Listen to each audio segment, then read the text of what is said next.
Home workouts, push pull leg, upper lower, full body workouts, bro split ಇಷ್ಟೆಲ್ಲ workout programs available ಇದ್ರೂ ನಮ್ಮಲ್ಲಿ more than 90% ಮಂದಿ bro split workout program ಒಂದೇ follow ಮಾಡ್ತಾರೆ. ಯಾಕಂದ್ರೆ ನಾವು ಯಾರಿಂದ ಇನ್ಸ್ಪೈರ್ ಆಗೀವಿ, Ronnie Coleman, Phil Heath, Arnold ಇವೆಲ್ಲ ಚಾಂಪಿಯನ್ಸ್ ಏನಾದ್ರು bro split workout program follow ಮಾಡೋದ್ರಿಂದ ನಾವೆಲ್ಲರೂ bro split workout program follow ಮಾಡತ್ತೀವಿ. Actually bro split workout program ಅನ್ನೋದು ಚಾಂಪಿಯನ್ಸ್ಗೆ ಅಷ್ಟೇ. ನಮ್ಮಲ್ಲಿ ಮೋರ್ ದನ್ 95% ಮಂದಿಗೆ ಬ್ರೋ ಸ್ಪ್ಲಿಟ್ ವರ್ಕೌಟ್ ಪ್ರೋಗ್ರಾಮ್ ಅವಶ್ಯಕತೆ ಇಲ್ಲ. ನಮಗೆ ಅವಶ್ಯಕತೆ ಇರೋದು ಬೇರೆ ವರ್ಕೌಟ್ ಪ್ರೋಗ್ರಾಮ್. ಅದು ಯಾವ ವರ್ಕೌಟ್ ಪ್ರೋಗ್ರಾಮ, ಅದು ಯಾಕೆ, ಅದು ಹೆಂಗೆ, ಇದೆಲ್ಲ ಇವತ್ತು ಡಿಟೇಲ್ ಆಗಿ ತಿಳ್ಕೊಂಡು ಮಸಲ್ ಬಿಲ್ಡ್ ಹೆಂಗೆ ಹಾಕ್ಕವು, ನಾವು ಏನು ಜಿಮ್ನಾಗ ವರ್ಕೌಟ್ ಮಾಡ್ತೀವಿ ಅದರಿಂದ ಮಸಲ್ ಟಿಶ್ಯೂದು ಡ್ಯಾಮೇಜ್ ಹಾಕ್ಕೋ. ಡ್ಯಾಮೇಜ್ ಆಗಿದ್ದು ಮಸಲ್ಸ್ಗೆ ನಾವು ನ್ಯೂಟ್ರಿಷನ್ ಕೊಡ್ತೀವಿ, ರೆಸ್ಟ್ ಕೊಡ್ತೀವಿ, ಹೀಗಾಗಿ ಮಸಲ್ ರಿಪೇರಿ ಹಾಕ್ಕೋ. ಇವೇನು ಮಸಲ್ ರಿಪೇರಿ ಹಾಕೋಲ್ಲ, ಇವು ಮೊದಲಿನಕ್ಕಿಂತ ಸ್ಟ್ರಾಂಗರ್ ಮತ್ತು ಮೊದಲಿನಕ್ಕಿಂತ ಸೈಜ್ನಾಗ ದೊಡ್ಡ ಹಾಕೋ. ಇದು ಮಸಲ್ ಬಿಲ್ಡಿಂಗ್ ಪ್ರೊಸೀಜರ್. ಇದೊಂದು ಸೈಕಲ್ ಐತಿ. ಈ ಸೈಕಲ್ ನಾವು ಒಂದು ವಾರನಾಗ ಎಷ್ಟು ಸಲ ರಿಪೀಟ್ ಮಾಡ್ತೀವಿ, ನಮ್ದು ಮಸಲ್ ಬಿಲ್ಡಿಂಗ್ ಕೆಪಾಸಿಟಿ ಅಷ್ಟು ಸ್ಪೀಡ್ ಆಗ್ತೈತಿ. ಯಾವುದೇ ವರ್ಕೌಟ್ ಪ್ರೋಗ್ರಾಮ್ ತೋರಿ, ಬೇಸಿಕ್ ಪ್ರಿನ್ಸಿಪಲ್ ಸೇಮ್ ಐತಿ. Muscle damage, nutrition, rest, muscle repair. But ಯಾವ ವರ್ಕೌಟ್ ಪ್ರೋಗ್ರಾಮ್ ಒಳಗೆ ಈ ಸೈಕಲ್ ಹೆಚ್ಚು ಸಲ ರಿಪೀಟ್ ಆಗೋದೈತಿ ಅದನ್ನು ನಾವು ಕನ್ಸಿಡರ್ ಮಾಡ್ಬೇಕು. ಫಸ್ಟ್ ಬರೋದು ಹೋಮ್ ವರ್ಕೌಟ್ಸ್. ಎಲ್ಲರೂ ಏನು ಜಿಮ್ ಸ್ಟಾರ್ಟ್ ಮಾಡ್ತಾರೆ, ಮೊದಲು ಹೋಮ್ ವರ್ಕೌಟ್ಸೇ ಮಾಡ್ತಾರೆ. ಮನ್ಯಾಗ ಪುಷಪ್ ಹೊಡೆದ್ನಿ, ಪುಲ್ಲಪ್ ಹೊಡೆದ್ನಿ, ಊಟಕ್ಕೆ ಬಟ್ಟಕ್ಕೆ ಹೊಡೆದ್ನಿ, ಇದು ಕಾಮನ್. ಅದರಿಂದ ರಿಸಲ್ಟ್ನೂ ಸಿಗ್ತೈತಿ. ಆದ್ರೆ ಇದು ರಿಸಲ್ಟ್ ಒಂದು 2-3 ತಿಂಗಳು ಸಿಗೋದು ಅಷ್ಟೇ. ಒಂದು 2-3 ತಿಂಗಳ ತನಕ ನಮಗೆ ಮಸಲ್ ಒಂದು ಲೆವೆಲಿಗೆ ಮಸಲ್ ಬಿಲ್ಡ್ ಆಗ್ತೈತಿ. ಅದರ ನಂತರ ಮಸಲ್ ಬಿಲ್ಡ್ ಆಗಂಗಿಲ್ಲ. ಯಾಕಂದ್ರೆ ಮಸಲ್ ಬಿಲ್ಡಿಂಗ್ಗೆ ಮೇನ್ ಅವಶ್ಯಕತೆ ಇರೋದು ಪ್ರೋಗ್ರೆಸಿವ್ ಓವರ್ಲೋಡ್. ಅದು ಹೋಮ್ ವರ್ಕೌಟ್ಸ್ನಾಗ ಕಂಟಿನ್ಯೂಸ್ಲಿ ಕೊಡೋಕ್ಕೆ ಸಾಧ್ಯ ಇಲ್ಲ, ಪ್ರಾಕ್ಟಿಕಲಿ ಅಂತೂ ಸಾಧ್ಯ ಇಲ್ಲ. ಹೀಗಾಗಿ ಅದರ ನಂತರ ನಾವು ಜಿಮ್ಮಿಗೆ ಹೋಗಲೇಬೇಕು, ವೇಟ್ ಟ್ರೈನಿಂಗ್ ಮಾಡಲೇಬೇಕು. ಅವಾಗಷ್ಟೇ ಬಾಡಿ ಬಿಲ್ಡ್ ಮಾಡೋಕ್ಕೆ ಸಾಧ್ಯ. ನೆಕ್ಸ್ಟ್ ಬರೋದು the most famous workout program, bro split. Bro split workout program famous ಐತಿ, ಆದ್ರೆ ಅಷ್ಟು ಇಫೆಕ್ಟಿವ್ ಇಲ್ಲ.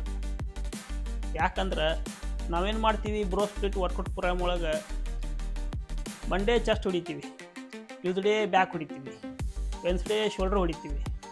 ಹಿಂಗೆ ಒಂದು ವಾರನಾಗ ಒಂದು ಬಾಡಿ ಪಾರ್ಟ್ ಒಂದೇ ಸಲ ಟ್ರೈನ್ ಮಾಡ್ತೀವಿ. ಅಂದ್ರೆ ಮಸಲ್ ಬಿಲ್ಡಿಂಗ್ ಸೈಕಲ್ ಏನೈತಿ, ಒಂದು ವಾರನಾಗ ಒಂದೇ ಸಲ ರಿಪೀಟ್ ಆಗೋದು. ಇದು ಮ್ಯಾಕ್ಸಿಮಮ್ ಟೈಮ್. ಅದು ಈಗ ನಾವು ಏನರೇ ನಮ್ದು ಏನು ಕೆಲಸ ಇತ್ತು, ಏನರೇ ನಾವು ಸ್ವಲ್ಪ ಲೈಫ್ನಾಗ ಬಿಜಿ ಆದ ತಿಳ್ಕೊರಿ, ಈ ಟ್ಯೂಸ್ಡೇ ಬ್ಯಾಕ್ ಹೊಡಿದಿತ್ತು ತಿಳ್ಕೊರಿ, ಅವಾಗ ಏನರೇ ನಮ್ಗೆ ಜಿಮ್ಗೆ ಹೋಗೋಕೆ ಆಗಲಿಲ್ಲ ತಿಳ್ಕೊರಿ, ಅದು ಬ್ಯಾಕ್ ಪಾಳೆ ಮತ್ತು 15 ದಿವಸ ಬಿಟ್ಟು ಬರ್ತೈತಿ, ಒಂದು ವಾರ ಗ್ಯಾಪ್ ಆತಂದ್ರೆ. ಅಂದ್ರೆ ಈ ವರ್ಕೌಟ್ ಪ್ರೋಗ್ರಾಮ್ ಒಳಗೆ ಇದು ಮಸಲ್ ಬಿಲ್ಡಿಂಗ್ ಸೈಕಲ್ ಏನೈತಿ ಭಾಳ ಮಿನಿಮಮ್ ಐತಿ. ಆದ್ರೂ ನಮ್ಮ ಚಾಂಪಿಯನ್ಸ್ ಏನದಾರು bro split workout program follow ಮಾಡ್ತಾರೆ. ಚಾಂಪಿಯನ್ಸ್ ಅಂದ್ರೆ ಹೆಂಗೆ, ಅವ್ರ ಪ್ರೊಫೆಷ್ನಲ್ ಅದೇ ಐತಿ. ಅವರು ಕಂಪಲ್ಸರಿ ಮುಂಜಾನೆ ಹೇಳೋಣ ಸಂಜೆ ಮಕ್ಕಳು ತನ ಬರೀ ಬಾಡಿ ಬಿಲ್ಡಿಂಗ್ ಒಂದೇ ಅವ್ರ ತಲೆ. ಹೀಗಾಗಿ ಅವರು ದಿನ ಜಿಮ್ಮಿಗೆ ಹೋಗತ್ತಾರು, ಅವ್ರು ದಿನ ಆ ವರ್ಕೌಟ್ ಎಕ್ಸಸೈಸ್ ಪರ್ಫಾರ್ಮ್ ಮಾಡತ್ತಾರೆ. ಮತ್ತು ಇನ್ನೊಂದೇನು, ಚಾಂಪಿಯನ್ಸ್ ಅಂದ್ರೆ ಅವರು ಮಿನಿಮಮ್ 10 ವರ್ಷ, 15 ವರ್ಷ, 25 ವರ್ಷ ತನಕ ವರ್ಕೌಟ್ ಮಾಡಿರ್ತಾರೆ. ಅವರು ಮಸಲ್ ಬಿಲ್ಡಿಂಗ್ ಆಲ್ರೆಡಿ ಆಗಿರ್ತೈತಿ.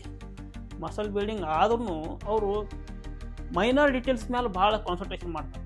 ಅದು ಬ್ರೋ ಸ್ಪ್ಲಿಟ್ ಒಳಗೆ ಅಷ್ಟೇ ಸಾಧ್ಯ ಐತಿ. ಯಾಕಂದ್ರೆ ಅವರು ಜಸ್ಟ್ ಫುಲ್ಲಿ ಎಕ್ಸಾಸ್ಟ್ ಮಾಡ್ಬೇಕಂದ್ರೆ ಅವರು ಬರೀ ಜಸ್ಟ್ 1 ತಾಸು 1.5 ತಾಸು ಹಿಂಗೆ ಅದ್ರ ಮೇಲೆ ಪ್ರೆಷರ್ ಹಾಕಬೇಕಾಗ್ತದೆ. ನಾವೇನು ಬಿಗಿನರ್ ಇದ್ದೀವಿ ಅಥವಾ ಇಂಟರ್ಮೀಡಿಯೇಟ್ ಇದ್ದೀವಿ, ಇವರಿಗೆ ಬ್ರೋ ಸ್ಪ್ಲಿಟ್ ಅವಶ್ಯಕತೆ ಇಲ್ಲ. ಇವರಿಗೆ ಅವಶ್ಯಕತೆ ಇರೋದು ಫ್ರೀಕ್ವೆನ್ಸಿ ಅಂದ್ರೆ ನಮ್ದು ಈ ಮಸಲ್ ಬಿಲ್ಡಿಂಗ್ ಸೈಕಲ್ ಒಂದು ವಾರನಾಗ ಎಷ್ಟು ಸಲ ರಿಪೀಟ್ ಆಗ್ತೈತಿ, ಅದು ಮ್ಯಾಕ್ಸಿಮಮ್ ಟೈಮ್ ರಿಪೀಟ್ ಆದಷ್ಟು ಚಲೋ. ಹೀಗಾಗಿ ಬ್ರೋ ಸ್ಪ್ಲಿಟ್ ನಮಗೆ ಅವಶ್ಯಕತೆ ಇಲ್ಲ, ಅದು ಚಾಂಪಿಯನ್ಸ್ಗೆ ಅಷ್ಟೇ. ನೆಕ್ಸ್ಟ್ ಬರೋದು push pull legs. Push pull leg ಒಳಗೆ ಏನೈತಿ, ನಾವು ಒಂದಿನ ಪುಷ್ ವರ್ಕೌಟ್ಸ್ ಮಾಡ್ತೀವಿ, ಒಂದಿನ ಪುಲ್ ವರ್ಕೌಟ್ಸ್ ಮಾಡ್ತೀವಿ, ಒಂದಿನ ಬರೀ ಲೆಗ್ ವರ್ಕೌಟ್ ಮಾಡ್ತೀವಿ. ಕೆಲವೊಬ್ಬರು ವಾರದಾಗ 3 ದಿನ ಜಿಮ್ಮಿಗೆ ಹೋಗ್ತಾರು, ಪುಷ್ ಪುಲ್ ಲೆಗ್ ವರ್ಕೌಟ್ ಮಾಡ್ತಾರೆ.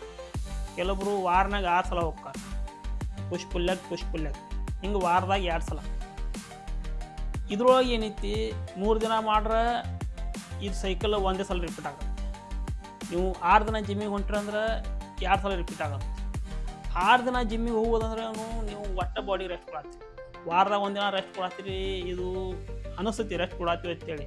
ಆ್ಯಕ್ಚುಲಿ ನಮ್ಮ ಬಾಡಿಗೆ ಹೆಚ್ಚಿಗೆ ರೆಸ್ಟ್ ಬೇಕು. ವಾರನಾಗ 3ರಿಂದ 4 ದಿನ ಅಷ್ಟೇ ವರ್ಕೌಟ್ ಮಾಡೋದು, ಅದಕ್ಕಿಂತ ಹೆಚ್ಚು ಮಾಡಿ ಬಾಡಿಗೆ ಎಕ್ಸಾಸ್ಟ್ ಮಾಡೋದ್ರಿಂದ ನಮ್ಗೆ ರಿಸಲ್ಟ್ ಸಿಗೋಂಗಿಲ್ಲ. ಸೊ ನಾವು ಪುಷ್ ಪುಲ್ ಲೆಗ್ ವರ್ಕೌಟ್ ವಾರದಾಗ 3 ದಿನ ಮಾಡೋದ್ರಿಂದ ನಮಗೆ ರೆಸ್ಟ್ ಪ್ರಾಪರ್ ಸಿಗೋದೈತಿ. ನಮ್ದು ಫುಲ್ ಬಾಡಿ ಮಸಲ್ಸ್ನು ಹಿಟ್ ಆಗತ್ತಾವ. ಆದರೆ ಏನೈತಿ, ನಮ್ದು ಮಸಲ್ ಬಿಲ್ಡಿಂಗ್ ಸೈಕಲ್ ಏನೈತಿ ಒಂದೇ ಸಲ ರಿಪೀಟ್ ಆಗೋದು. ಹಿಂಗಾಗಿ ಪುಷ್ ಪುಲ್ ಲೆಗ್ನು ನಮಗೆ ಐಡಿಯಲ್ ಅಲ್ಲ.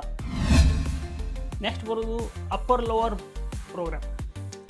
ಅಪ್ಪರ್ ಲೋವರ್ ಒಳಗೆ ಒಂದಿನ ಅಪ್ಪರ್ ಬಾಡಿ ವರ್ಕೌಟ್ ಮಾಡೋದು, ಒಂದಿನ ಲೋವರ್ ಬಾಡಿ ವರ್ಕೌಟ್ ಮಾಡೋದು, ಒಂದಿನ ರೆಸ್ಟ್ ಮಾಡೋದು. ಮತ್ತು ನೆಕ್ಸ್ಟ್ ಏನೈತಿ, ಒಂದಿನ ಅಪ್ಪರ್ ಬಾಡಿ ವರ್ಕೌಟ್ ಮಾಡೋದು, ಒಂದಿನ ಲೋವರ್ ಬಾಡಿ ವರ್ಕೌಟ್ ಮಾಡೋದು, ನೆಕ್ಸ್ಟ್ 2 ದಿನ ರೆಸ್ಟ್. ಹಿಂಗೆ ವಾರದಾಗ 2 ಸಲ ನಾವು ಮಸಲ್ ಬಿಲ್ಡಿಂಗ್ ಸೈಕಲ್ ರಿಪೀಟ್ ಮಾಡತ್ತೀವಿ. ಅದ್ರೊಳಗೆ ಏನೈತಿ, ಇದ್ರಾಗೂ 4 ದಿನ ಮಿನಿಮಮ್ ನಾವು ಜಿಮ್ಮಿಗೆ ಹೋಗಲೇಬೇಕು. ಇದು ಎಲ್ಲರಿಗೂ ಕಂಪೇರ್ ಮಾಡಿ ಈ ಪ್ರೋಗ್ರಾಮ ಚಲೋ ಐತಿ. ಇದಕ್ಕಿಂತನೂ ಬೆಟರ್ ಒಂದು ವರ್ಕೌಟ್ ಪ್ರೋಗ್ರಾಮ್ ಐತಿ. ನೆಕ್ಸ್ಟ್ ಬರೋದು 3 day full body workout program. ಇದು ಮೋರ್ ದ್ಯಾನ್ 90% ಮಂದಿಗೆ ಮೋಸ್ಟ್ ಇಫೆಕ್ಟಿವ್ ವರ್ಕೌಟ್ ಪ್ರೋಗ್ರಾಮ್. ಹೆಂಗಂದ್ರೆ ನಾವು 3 day full body workout program ಒಳಗೆ ಒಂದಿನ ಫುಲ್ ಬಾಡಿ ವರ್ಕೌಟ್ ಟ್ರೈನಿಂಗ್ ಮಾಡ್ತೀವಿ, ಒಂದಿನ ರೆಸ್ಟ್ ಮಾಡ್ತೀವಿ. ನೆಕ್ಸ್ಟ್ ಏನೈತಿ, ಮತ್ತು ಫುಲ್ ಬಾಡಿ ವರ್ಕೌಟ್ ಮಾಡ್ತೀವಿ, ಮತ್ತು ರೆಸ್ಟ್ ಮಾಡ್ತೀವಿ, ಮತ್ತು ಫುಲ್ ಬಾಡಿ ವರ್ಕೌಟ್ ಮಾಡ್ತೀವಿ, ಮತ್ತು ರೆಸ್ಟ್ ಮಾಡ್ತೀವಿ. ಹೀಗಾಗಿ ನಾವು ಫುಲ್ ಬಾಡಿ ವರ್ಕೌಟ್ ವಾರದಾಗ 3 ಸಲ ಮಾಡತ್ತೀವಿ. ಅಂದ್ರೆ ನಮ್ಮ ಬಾಡಿ ಒಳಗೆ ಏನು ಮೇಜರ್ ಮಸಲ್ಸ್ ಅದಾವೆ ನಾವು ವಾರನಾಗ 3 ಸಲ ಟ್ರೈನ್ ಮಾಡತ್ತೀವಿ, ಮತ್ತು 3ರಿಂದ 4 ದಿನ ರೆಸ್ಟ್ ಮಾಡತ್ತೀವಿ. ವರ್ಕೌಟ್ನೂ ಹೆಚ್ಚಾಗತೈತಿ, ರೆಸ್ಟ್ನೂ ಹೆಚ್ಚಾಗತೈತಿ. ಹೀಗಾಗಿ 3 ಡೇ ಫುಲ್ ಬಾಡಿ ವರ್ಕೌಟ್ ಪ್ರೋಗ್ರಾಮ್ದಿಂದ ನಮ್ಮದು ಮಸಲ್ ಬಿಲ್ಡಿಂಗ್ ಕೆಪಾಸಿಟಿ ಭಾಳ ಸ್ಪೀಡ್ ಆಗ್ತೈತಿ. ಬೇರೆ ವರ್ಕೌಟ್ ಪ್ರೋಗ್ರಾಮ್ ಕಂಪೇರ್ ಮಾಡ್ರೆ 3 day full body workout program ಹೆಚ್ಚು ಬೆನಿಫಿಟ್ಸ್ ಅದಾವೆ. ಹೆಂಗಂದ್ರೆ ಈಗ ಕೆಲವೊಂದು ಸಲ ನಾವು ನಮ್ಮ ಲೈಫ್ ಬಿಜಿ ಆದೀವಿ ಅಂದ್ರೆ ವಾರದಾಗ 1 ಸಲ ಜಿಮ್ಮಿಗೆ ಹೋದಾತು, 2 ಸಲ ಜಿಮ್ಮಿಗೆ ಹೋದಾತು ಅಂದ್ರೆ ಅವಾಗಲೂ ನಾವು ನಮ್ಮ ಮಸಲ್ಸ್ ಪ್ರಿಸರ್ವ್ ಮಾಡ್ಬೋದು, ಅವಾಗಲೂ ನಾವು ನಮ್ಮ ಸ್ಟ್ರೆಂತ್ ಪ್ರಿಸರ್ವ್ ಮಾಡ್ಬೋದು. ಹೆಂಗಂದ್ರೆ ಈಗ ನಾವು ವಾರದಾಗ 1 ದಿನ ಅಥವಾ 2 ದಿನ ವರ್ಕೌಟ್ ಮಾಡೋದು, ನಾವು ಏನು 1 ದಿನ ಹೋಗಿರ್ತೀವಿ ಅವಾಗಲೂ ನಾವು ಫುಲ್ ಬಾಡಿ ವರ್ಕೌಟ್ ಮಾಡತ್ತೀವಿ. ಅಂದ್ರೆ ನಾವು ನಮ್ಮ ಬಾಡಿ ಒಳಗೆ ಏನು ಮೇಜರ್ ಮಸಲ್ಸ್ ಅದಾವೆ ಎಲ್ಲಕ್ಕೂ ಹಿಟ್ ಮಾಡತ್ತೀವಿ. ಹೀಗಾಗಿ ನಮ್ದು ಸ್ಟ್ರೆಂತ್ನೂ ಮೇಂಟೈನ್ ಇರುತ್ತೆ, ನಮ್ಮ ಮಸಲ್ಸ್ನೂ ಪ್ರಿಸರ್ವ್ ಇರ್ತವೆ. ಇವು ಬ್ರೋ ಸ್ಪ್ಲಿಟ್, ಅಪ್ಪರ್ ಲೋವರ್ ಮತ್ತು ಪುಷ್ ಪುಲ್ ಲೆಗ್ ಒಳಗೆ ಏನೈತಿ, ನಾವು ಕೆಲವೊಂದು ಬಾಡಿ ಪಾರ್ಟ್ಸ್ ಅಷ್ಟೇ ಟ್ರೈನ್ ಮಾಡ್ತೀವಿ, ಆ ಬಾಡಿ ಪಾರ್ಟ್ಸ್ ಅಷ್ಟೇ ಪಂಪ್ ಹಾಕವು. ನಾವು ಬ್ರೋ ಸ್ಪ್ಲಿಟ್ ಒಳಗೆ ಮಂಡೇ ಚೆಸ್ಟ್ ಒಳಗೆ ತಿಳ್ಕೊರಿ, ನಮ್ಮದು ಚೆಸ್ಟ್ ಅಷ್ಟೇ ಪಂಪ್ ಹಾಕ್ತೀವಿ. ಆಮೇಲೆ ಈಗ ಅಪ್ಪರ್ ಲೋವರ್ ಒಳಗೆ ನಾವು ಒಂದಿನ ಲೆಗ್ಸ್ ಹೊಡೆಯೋದು ಅಂದ್ರೆ ಬರೀ ಲೆಗ್ಸ್ ಅಷ್ಟೇ ಪಂಪ್ ಆಗಿರುತ್ತೆ. ಆದ್ರೆ 3 ಡೇ ಫುಲ್ ಬಾಡಿ ವರ್ಕೌಟ್ ಒಳಗೆ ಹೆಂಗೈತಿ, ನಾವು ಜಿಮ್ಮಿಗೆ ಹೋದೆವು ಅಂದ್ರೆ ಮ್ಯಾಲಿಂದ ಹಿಡ್ಕೊಂಡು ಕೆಳಗಿನ ತನಕ ಎಲ್ಲ ಬಾಡಿ ಪಾರ್ಟ್ಸ್ ಟ್ರೈನ್ ಮಾಡ್ತೀವಿ, ಎಲ್ಲ ಬಾಡಿ ಪಾರ್ಟ್ಸ್ ಪಂಪ್ ಇರ್ತಾವೆ. ಹೀಗಾಗಿ ನಾವು ವಾರ ಪೂರ್ತಿ ನಮ್ದು ಫುಲ್ ಬಾಡಿ ಪಂಪ್ ಇರ್ತೈತಿ, ನಮ್ದು ಕಾನ್ಫಿಡೆನ್ಸ್ ಲೆವೆಲ್ನೂ ಹೆಚ್ಚಿರ್ತೈತಿ. ಎಸ್ಪೆಷಲಿ ಬಿಗಿನರ್ಸ್ ಅಂದ್ರೆ ನೀವು ಈಗೀಗ ಜಿಮ್ ವರ್ಕೌಟ್ ಸ್ಟಾರ್ಟ್ ಮಾಡಿದ್ರೆ ಅಂದ್ರೆ ನಿಮಗೆ 3 ಡೇ ಫುಲ್ ಬಾಡಿ ವರ್ಕೌಟ್ ಭಾಳ ಬೆನಿಫಿಷಿಯಲ್ ಐತಿ. ಯಾಕಂದ್ರೆ ನೀವು ಈ ಬೇಸಿಕ್ ಎಕ್ಸಸೈಸ್ ಏನದಾವೆ like squat, bench press, pullups ಅಥವಾ ರೋಸ್, ಇವು ಬೇಸಿಕ್ ಎಕ್ಸಸೈಸ್ ನೀವು ವಾರದಾಗ 3 ಸಲ ಪರ್ಫಾರ್ಮ್ ಮಾಡತ್ತೀರಿ ಅಂದ್ರೆ ನೀವು ಏನು ಬೇಸಿಕ್ ಎಕ್ಸಸೈಸ್ ಅದಾವೆ ಇದ್ರೊಳಗೆ ಪರ್ಫೆಕ್ಟ್ ಆಗ್ತೀರಿ. ನೀವು ಎಷ್ಟು ಬೇಸಿಕ್ ಎಕ್ಸಸೈಸ್ ಒಳಗೆ ಜಲ್ದಿ ಪರ್ಫೆಕ್ಟ್ ಆಗ್ತೀರಿ, ನಿಮ್ದು ಕೋರ್ ಸ್ಟ್ರೆಂತ್ ಇಂಪ್ರೂವ್ ಆಗ್ತೈತಿ. ಇನ್ನೊಂದು ಮೇನ್ ಪಾಯಿಂಟ್ ಏನಂದ್ರೆ ನಾವು 3 ಡೇ ಫುಲ್ ಬಾಡಿ ವರ್ಕೌಟ್ ಒಳಗೆ 3 ದಿನ ವರ್ಕೌಟ್ ಮಾಡ್ತೀವಿ, 4 ದಿನ ರೆಸ್ಟ್ ಮಾಡ್ತೀವಿ. ಸೊ ರೆಸ್ಟ್ ನಮ್ಮ ಬಾಡಿಗೆ ಭಾಳ ಇಂಪಾರ್ಟೆಂಟ್ ಐತಿ. ಆ್ಯಕ್ಚುಲಿ ನಾವು ಜಿಮ್ ಮಾಡೋಕ್ಕೆ ಸ್ಟಾರ್ಟ್ ಮಾಡಿದ್ವಿ ಅಂದ್ರೆ ಒಂದು ಹುಮ್ಮಸ್ ಒಳಗೆ ರೆಸ್ಟ್ ಅನ್ನೋದು ನೆಗ್ಲೆಕ್ಟ್ ಮಾಡ್ತೀವಿ. ರೆಸ್ಟ್ ಪೀರಿಯಡ್ ಒಳಗೆ ನಮ್ಮ ಬಾಡಿಗೆ ನ್ಯೂಟ್ರಿಷನ್ ಸಿಗೋದು, ನಮ್ಮ ಬಾಡಿ ಅವಾಗಲೇ ಬಿಲ್ಡ್ ಆಗೋದು.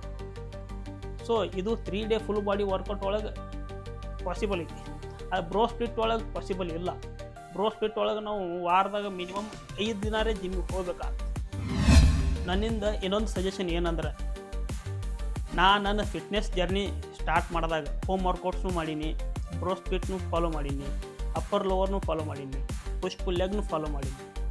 ಮತ್ತು ಈಗ ಪ್ರೆಸೆಂಟ್ಲಿ ನಾ 3 ಡೇ ಫುಲ್ ಬಾಡಿ ವರ್ಕೌಟ್ ಮಾಡಕ್ಕೆ ಇದು ಮಾಡೋಕತ್ತು 2 ವರ್ಷ ಆಕತ್ತು. ನನಗೆ 3 ಡೇ ಫುಲ್ ಬಾಡಿ ವರ್ಕೌಟ್ನೊಳಗೆ ಹೆಚ್ಚು ಬೆನಿಫಿಟ್ ಸಿಕ್ಕಾವು. ಈಗ ನೀವು ಏನು ಮಾಡ್ಬೇಕಂದ್ರೆ ಎಲ್ಲನೂ ಟ್ರೈ ಮಾಡಿರಿ. ಪುಷ್ ಪುಲ್ ಲೆಗ್ನು ಟ್ರೈ ಮಾಡಿರಿ, ಅಪ್ಪರ್ ಲೋವರ್ ಟ್ರೈ ಮಾಡಿರಿ, ಬ್ರೋ ಸ್ಪ್ಲಿಟ್ ಟ್ರೈ ಮಾಡಿರಿ, ಅಥವಾ ನೀವು ಈಗ ಸ್ಟಾರ್ಟ್ ಮಾಡಿದ್ರೆ ಅಟ್ಲೀಸ್ಟ್ ಹೋಮ್ ವರ್ಕೌಟ್ರೆ ಟ್ರೈ ಮಾಡಿರಿ. ಎಲ್ಲ ಟ್ರೈ ಮಾಡಿರಿ, ನಿಮಗೆ ಯಾವ ಸೂಟೇಬಲ್ ಐತಿ. ಅಂದ್ರೆ ನನಗೆ ಸೂಟೇಬಲ್ ಇದ್ದಿದ್ದು ನಿಮಗೆ ಸೂಟೇಬಲ್ ಆಗಲೇಬೇಕು ಅಂತ ಕಂಪಲ್ಸರಿ ಇಲ್ಲ. ನೀವು ಯಾವುದೇ ವರ್ಕ್ ಪ್ರೋಗ್ರಾಮ್ ಮಾಡಿರಿ, ನಿಮಗೆ ಯಾವ ಸೂಟೇಬಲ್ ಐತಿ, ನೀವು ಎದಕ್ಕೆ ಕಂಫರ್ಟೇಬಲ್ ಅದಿರಿ, ನೀವು ಯಾವ್ದು ಕನ್ಸಿಸ್ಟೆಂಟ್ಲಿ ಮಾಡಬಹುದು ಅದನ್ನು ಫಾಲೋ ಮಾಡಿರಿ. ಆದರೆ ಏನೈತಿ, ಒಂದು ಯಾವುದಾರೆ ಮಾಡಿರಿ, ಕಂಟಿನ್ಯೂಸ್ ಮಾಡಿರಿ, ಬ್ಯಾಸರ ಬಂದು ಬಿಡಬೇಡ್ರಿ. ಕನ್ಸಿಸ್ಟೆನ್ಸಿ ಭಾಳ ಇಂಪಾರ್ಟೆಂಟ್ ಐತಿ. ಇವತ್ತು 3 ಡೇ ಫುಲ್ ಬಾಡಿ ವರ್ಕೌಟ್ ಯಾಕೆ ಮಾಡಬೇಕು ತಿಳ್ಕೊಂಡಿವಿ. ಇದನ್ನು ಹೆಂಗೆ ಮಾಡ್ಬೋದು ನೆಕ್ಸ್ಟ್ ವೀಡಿಯೋದಾಗ ತಿಳಿಸ್ಕೊಡ್ತೀನಿ. ಅಲ್ಲಿ ತನಕ ಸಬ್ಸ್ಕ್ರೈಬ್ ಮಾಡಿರಿ, ಶೇರ್ ಮಾಡಿರಿ, ಲೈಕ್ ಮಾಡಿರಿ. ಏನಾರು ಕ್ವಶನ್ಸ್ ಇದ್ದರೆ ಕಮೆಂಟ್ ಮಾಡಿರಿ.